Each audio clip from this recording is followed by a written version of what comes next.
Egypt will experience a dramatic shift in religion during Akhenaten's reign that extends from 1353 to 1336 BC.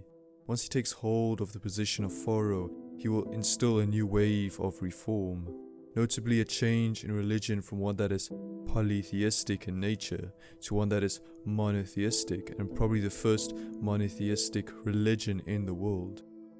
Changing the worship that was primarily devoted to Amun-Ra, the god that journeyed across the sky, to the sun itself, Aten, the only true god. He even changes his name to signify Aten is pleased, disrupting the system of priests present in Egypt and proclaiming that him and his wife were the only ones that had access to the new god.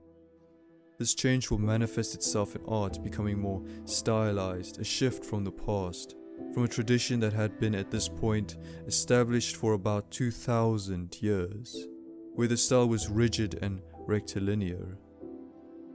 Here we can see the dramatic shift. The veritable god Aten is shown, with the cobra indicating that it is him. The image itself is informal, a family scene. We see the tenderness between the royal family members. They are dynamic compared to how they would have been traditionally rendered. Their bellies are swollen though, necks stretched, and most peculiar are their heads that are elongated, giving them an alien appearance. It was thought that Akhenaten had a medical condition, but this is probably not the case. He probably wanted to make the change dramatic, a forceful attempt to really establish the breakage from the past. The shift in art will influence all art in the kingdom in this time period.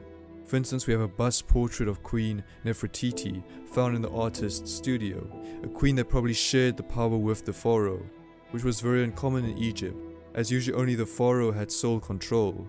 The bust itself was probably used as a model for other artworks relating to the queen. There is a high degree of naturalism, capturing the subtle details, yet it is also very stylized to an extent. The neck is stretched. Here before us may very well be a cursed scene from the ancient Egyptians. The elite here has depicted a life that he wishes to have in the afterlife, a banquet with dancing girls. If we look at these girls, we can see they are very dynamic. Yet what is strange is that they overlap each other, and some of them are shown completely frontal. This could have been considered cursed for the ancient Egyptians, because if the representation wasn't legible enough, it could cause severe problems, that the lack of clarity could cause damage, and that the representations would not be successful in depicting the desired subject in the afterlife.